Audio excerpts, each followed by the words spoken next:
Welcome to the Waves Business Coaching Podcast, where we help you build your dream business so that you can have more freedom in your role, in your life, and in your business. On today's episode, I interview Ernesto Mandowsky.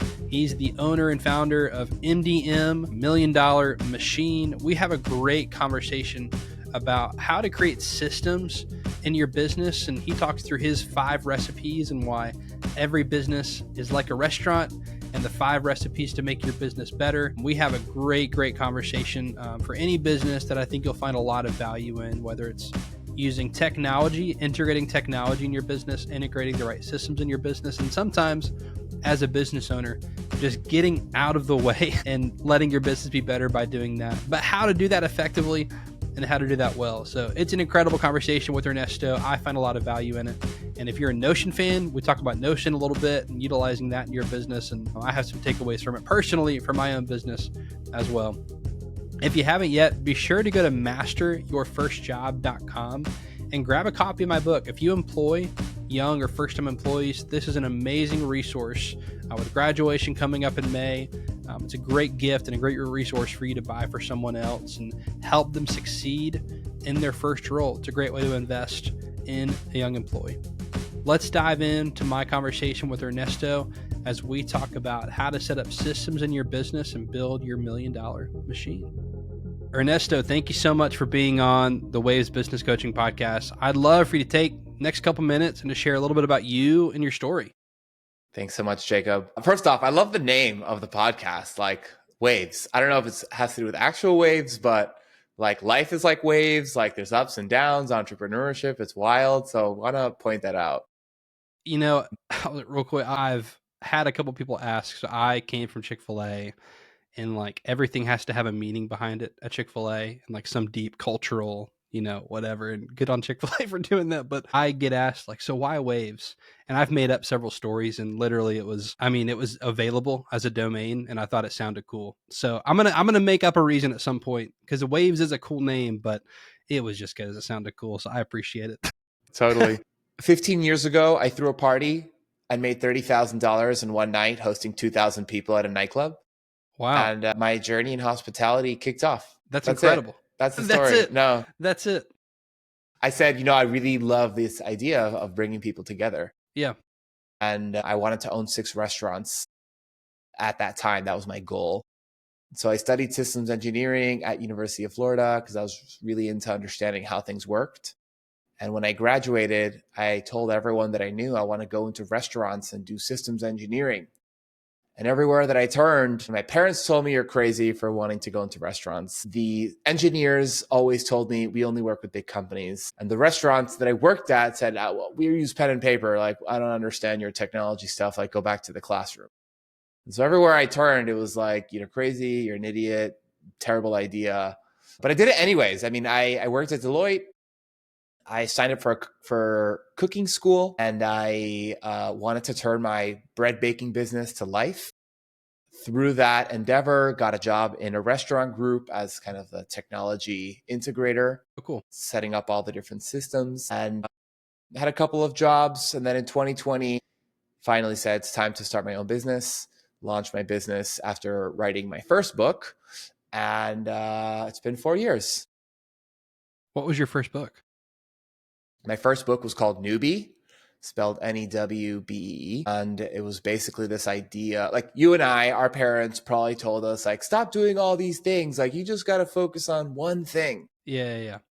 And I said, no, like, we are millennials. We like to do this and that and freedom and all these different things. And like, there has to be a way to bring it all together and do that one thing. And in that journey of restaurants, I was doing systems and tech and restaurants and change management and all these different things. And the one thing was a job that I was offering it as. And so whether you're working in a job or building a business, like you are offering your honey through a job, a product, a service, an experience. And it's all this insight, all this unique aspects of who you are into this one thing. And so that's what the book was about, inspiring more people to do that one thing. To take all of their uniqueness and integrate it into that one thing And the first iteration of my company had that story. Entrepreneurs Okay. are just like bees. They're extracting nectar Yeah. from different flowers, I love and it. then they're creating honey that they're offering to the world. Just entrepreneurs aren't so great at building infrastructure. They're not great at building hives. They're really good at collecting nectar, not too good at building hives. And so that's what I was, preaching at the time. What other books do you have? You said first. So how many other books have you written? So my second book, where is it at? Second book, right here. We got Momentum Multipliers, Okay. the 5 recipes to build your $1 million machine, hot off the press. And it basically tells the story of how every business is like a restaurant. Great tee up for every business is like a restaurant. You told me that when we did a little, pre-chat beforehand, and I come from the restaurant world, so I can understand. I can make a lot of connections between what I did at Chick-fil-A and other places, but why is every business like a restaurant? Every business owner wants to have an army of raving fans, just like a restaurant wants to have their guests leaving 5-star Google reviews. Every owner wants these guests to order wine. Every Chick-fil-A wants the guest to order the fries, to get the extra size, to upsell. You want to increase the average cart value. Every owner wants to help people restore themselves. Yeah. That's the word. That's what restaurant means, Yeah. to restore people. And there are these like small metaphors that every owner would say, yeah, I'd love to own a restaurant. I'd love to have a place where people come and eat and drink and feel great and have a party. Like we all want that.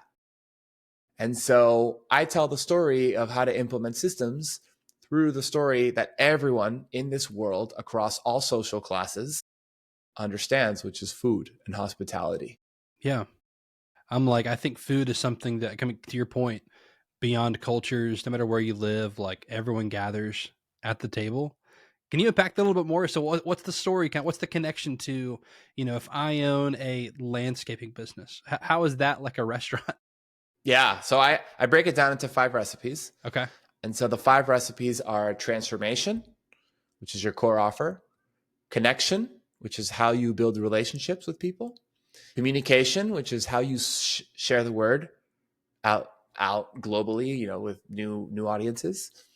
And most entrepreneurs are very familiar with this. Okay, we deliver something, we landscape gardens, as you said. Yep. We have relationships with customers and we market. But what really separates the habit, the makeshift businesses or most entrepreneurs from like the enterprises are recipe 4 and 5, which is organization, which is aligning teams with tactics and tools, and actualization, which is teaching teams of people how to connect to the deeper purpose, not just of the business, but of their own personal lives, and creating that alignment. So I know something you said is, I'm going back to the bee example because I think that's really good. Like most entrepreneurs are really good at collecting nectar and not great at building a hive. So if you were to connect that to these 5 recipes, what would be the nectar you feel like most business owners are like, hey, they're good at one of these things? And what's the hive part that you're like, man, this is where I see the most struggle with business owners? So the nectar is literally anything having to do with opportunities. Okay. So opportunities are value. So you go to an event, you meet 100 leads, you go to a workshop and you like really are inspired by how the presenter delivers the workshop, like that inspiration, that insight, all that insight is like the nectar. People are so good at hoarding insights. We capture all these inspirational ideas and projects and tasks and relationships, and we like gather all this stuff. The visionaries are so good at doing that.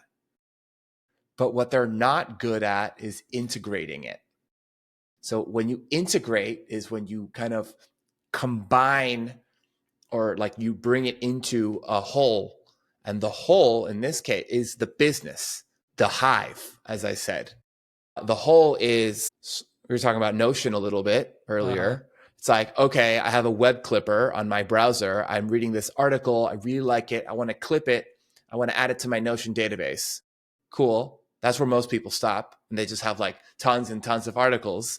But if you think about a weekly content grooming process, Once a week, you get into your database of all of your articles and you kind of filter through, okay, I like this, I don't like this, I don't like this, I like this.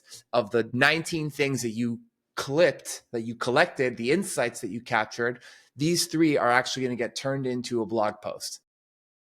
So going back and integrating what you've collected into now a content creation process, that's where most entrepreneurs fail.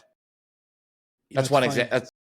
Yeah, no, I think that, that hits home for me. I'll say growing up, I'm like, I don't know if you or anyone else can relate to this. I went to like church camps growing up, and the big thing was always like, you go to church camp and it's the conference setting, you're on this high, and then it's like, well, what actually happens when you get back home? Like, and there's this like disconnect of, yeah, you heard this awesome thing, but how do you actually do it Monday to Friday? And then I'll even say I worked for a boss at one of my former jobs, and I remember, they go to this big conference, and I had even watched some of the replays and heard these amazing speakers, and I had ideas about how to make our business better.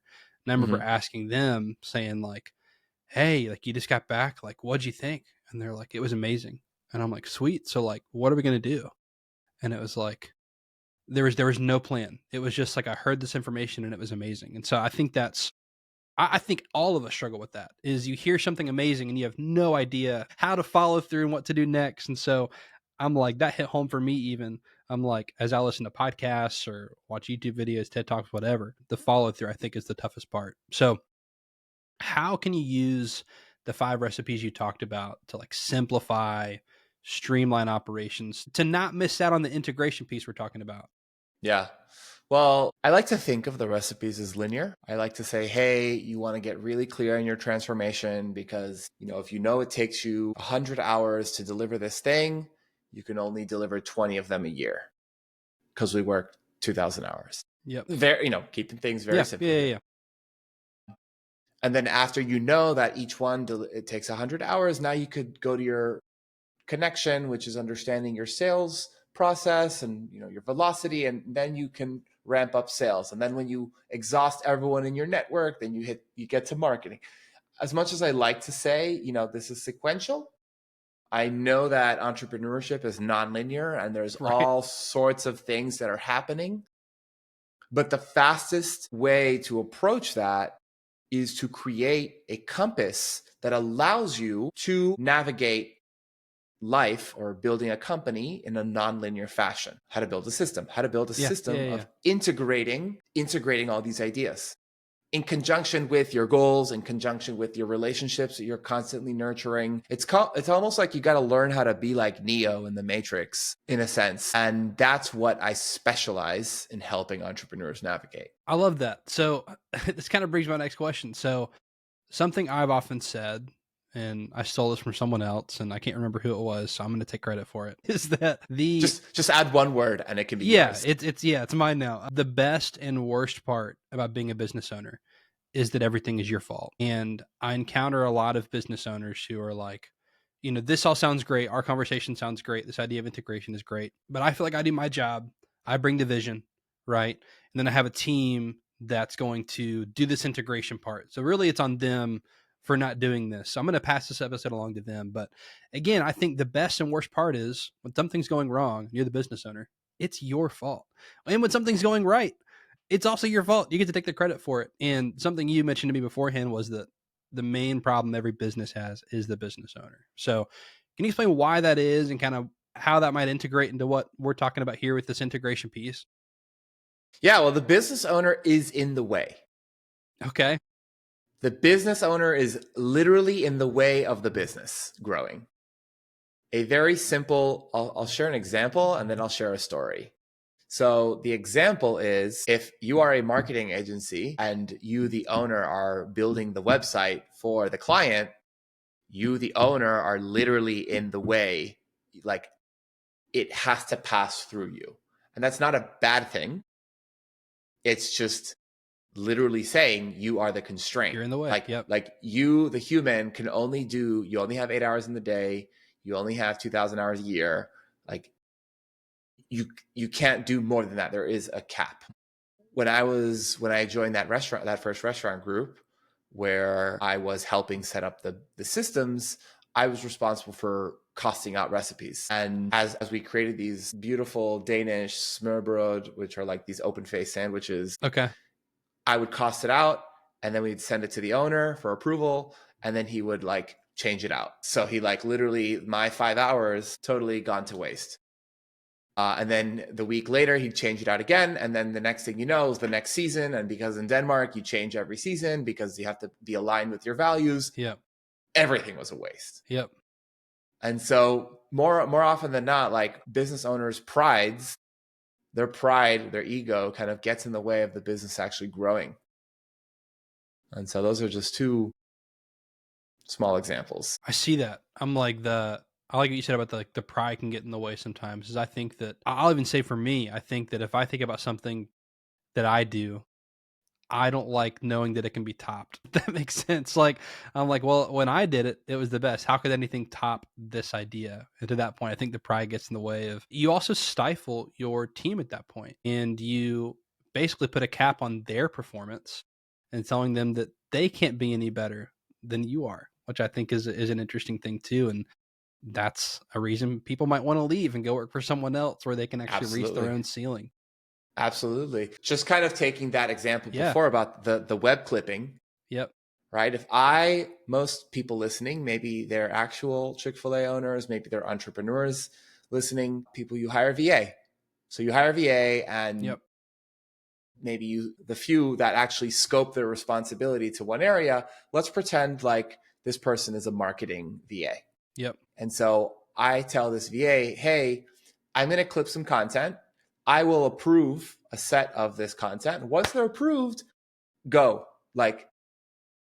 create like content based on the 2 or 3 lines that I give you of what I'm looking for. And what actually happens is, A, most people don't actually explain to them how to create the content. And B, they will go and create the content. And just like that example that I shared, they'll be like, no, this is terrible. Like, go and rework. And they just waste so much time. When in reality, so few people are like not even reading content, but B, it's like, it's just more important to ship your work and be detached from it all. So that business owner is just like, is too rigid with their teams. So what if let's say this is a new team member, employee, VA, whatever, and the trust isn't there, right? So I'm like, hey, I know this person has the ability, but I want to check some of the stuff before I'm just like, you have the reins. How can you do that? So maybe it's not like at the end of like they get all the way done and then I'm looking at it. Is there ways to add, I guess, like accountability up before that point? Or is that too much? You feel like they're still getting in the way at that point? No, there definitely is. I said one of the most important things to navigate the nonlinear nature of building a business is learning how to build a system. One of the aspects of building a system, after you deliver something or you have a sales call or you create a piece of content, you go back and you actually write down the playbook of that specific process or asset. And so if an owner never sets the standard, if an owner never gives someone a training manual, give them like the baseline, then an owner has no grounds to tell someone whether it's a good job or not. But if I say, hey, John, like, I'm going to screen through these articles and then you're going to write a blog post. Here's a checklist on how I write a blog post. Now you have a piece of like a third party that 2 people can point to and look at this checklist and objectionably say whether whatever was created is good or bad. But going back to what entrepreneurs are not good at, they're not good at writing that playbook. Yeah, I don't know. Are you a big sports fan at all? I hate watching sports. I'm like, well, but I'll take the example. This is something I've always said with training and even with restaurant owners is you've got to have the Jimmys and Joes and the X's and O's. Like you've got to have the right people and the right system. It's not either or. I would even argue you can't prioritize one over the other. And I've always heard like good people can always overcome a bad system, but bad people can't, live up to a good system. I think that's very, very even. And like you said, you've got to write down this process of success. I think that, I've heard people say failure is the best teacher. I disagree to a point because I think learning how to do something bad isn't necessarily the best teacher. I think learning how to do something good is a way better teacher, and seeing how someone else messed up is an even better teacher than your own failure. But to your point, if you don't write down what made it successful, then it's really not going to be that successful for the next time. And if you don't have that system of this worked, why did it work? Let's create the checklist, the system, whatever, to make sure other people can have the same success, then it's not going to be very beneficial in the long run for your organization. I know that a way that you and your business do this and help businesses do this is through software to delegate this. So it sounds like a game changer. I use a lot of software in my business, and it sounds like we need to chat about how I can even be better with Notion. But what's your process for helping businesses choose the right tools to help them integrate and build these systems? So Notion is my jam. If you haven't heard of Notion, get out from under the It's great. couch. Notion, if you haven't heard of it, it's kind of like Asana or Trello. It's a project management software, but it also allows you to organize any sort of piece of information. Yeah. You can actually create your own software through Notion, which is why I love it. I think every business, when you look at the 5 recipes, like every business needs a system or a software to track the delivery of your transformation, your connections, your relationship management, your marketing management. And Notion allows me to do all of that. It also allows me to implement goal setting, implement documentation of your SOPs. There's AI. Like, it is a really, really awesome tool.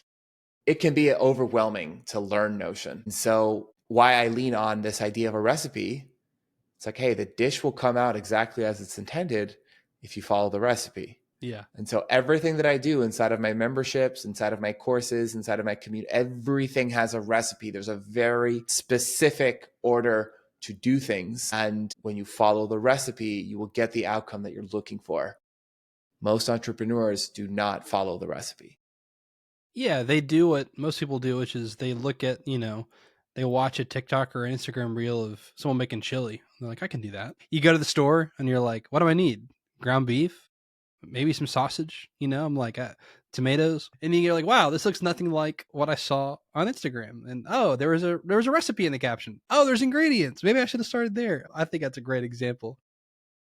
I think that growth can feel overwhelming sometimes. Something you mentioned with Notion is just keeping track of that transformation. I think that's an amazing first step. I encounter a lot of business owners of my business who, it's funny that they have trouble really nailing down how to measure success. And I think especially if you're a mission driven business owner, you might have a nuanced, I'll throw Chick-fil-A into the bus. I'll use this as an example. Chick-fil-A's shared vision is to be the world's most caring company. And my follow-up question is, well, how do you do that? What are you measuring? And Chick-fil-A actually has ways to measure that. But as I encounter business owners, they'll have their mission statement, and it's, I want to be Georgia's best company. And I'm like, okay, how do you measure that? So I know you use a scorecard approach. How does a scorecard help with this process and simplify this idea of growth being overwhelming and kind of narrowing it down to be able to be measured easily? Yeah. So many people get lost in the emotionally enticing mission statements, which are all great. And it's like, all right, Jacob, cut the shit. How much money do you want your business to produce? That's right. That's right. Just get down to the dollars and cents. Like, that is something that anyone can agree on. A dollar is a dollar. But if I say caring, or if you say caring, that might be a different version of caring. So my scorecard are 6 numbers that basically ladder up to your revenue. So if I say, because we are $1 million machine, I encourage everyone to kind of think of that as the revenue target. Whether it'll be done next year or in 5 years, that's out of our control. But keeping that as the frame is kind of the common ground that I anchor all of my teachings, the target customer. Like, that's who we want to work with. People who want to build $1 million business. You want to build a lifestyle, 200K a year business? I'm not for you. So the first number that you break down that revenue goal is your average revenue per customer. So sometimes people think of it as price or investment or cost. And I think of it average revenue per customer per year. So every year, how much money will people pay you? My core offer is a $10,000 annual membership. And I teach clients, hey, you need a $10,000 offer. It's scary to think of that, But if you're like, oh, my price is only 5,000, we teach you how to increase the value you're giving so that you can charge 10K. When you take $1 million and you divide it by 10K, you get the number of customers that you must serve per year, which if you continue the math, it's 100. There you go. Third number is your conversion percentage, which are the percent of people that choose to work with you after speaking with them, the percent of leads that choose to work with you. And just for estimation's sake, we say 25%. It's probably wrong, but we use 25% as a baseline. And so if you take 100 and you divide by 25%, you have 400 leads. The number of leads is the fourth number. And you look at the number, 400 leads. Oh my God, do I know 400 people? Do I have 400 people in my CRM right now? The answer probably is no, but that's okay. The fifth number is your utilization percentage. And that is the percent of people that are on your email list that book a call with you. And so again, to be conservative, we say 10%, which brings us to our final number, which is the number of subscribers. So 400 divided by 10% is 4,000. So people are listening right now and they're like, oh my God, I don't have 400 leads. I don't have 400 contacts in my phone book. You know, they look at 4,000 subscribers, like I'm barely at 40. How do I do that? Well, the answer is you build a machine. And that's what we help people do through our 90-day onboarding program as kind of like the first phase of our membership. And as we're building this infrastructure to systematically produce contacts, content, maintain relationships, ask for referrals, like this systematic approach of building the machine is what, through working together, yes, Notion is the backbone, but like the output is building $1 million machine. I love it. I'm liking using Notion. Sounds like a dream to me. If you haven't used Notion, just go in there and make a little, what I would say, a Word document type thing, and just see that, wow, this is better and easier to control. And gosh, I can do a lot more than that. But great place to start, make lists and stuff. Ernesto, where can people find out more about you and your business and what you do? So I encourage everyone to just start building. Yeah, you can find me on Instagram, LinkedIn, whatever, all those platforms. But I want everyone to go to score.yourmdm.co, answer the 5 questions, and get your scorecard. You'll get a 1-pager with what this looks like for your business. You'll get a free video course that talks you through each of these 6 numbers that we just briefly mentioned. And I even send you a free Notion template so that you could start driving impact in these numbers, just to also kind of get you started on your journey. Free Notion template that recently you can start charging for in Notion. So you could. There you go. You could start charging, but I'm still keeping this one free. I got another paid one, but we're not talking about that today. I love it. I'll also link those books down below, Newbie and Momentum Multipliers. I became an author this year, so I'm always plugging people's books, and I'm going to get those as well. Ernesto, thank you so much for being on the Ways Business Coaching Podcast. Take care. Thanks, Jacob.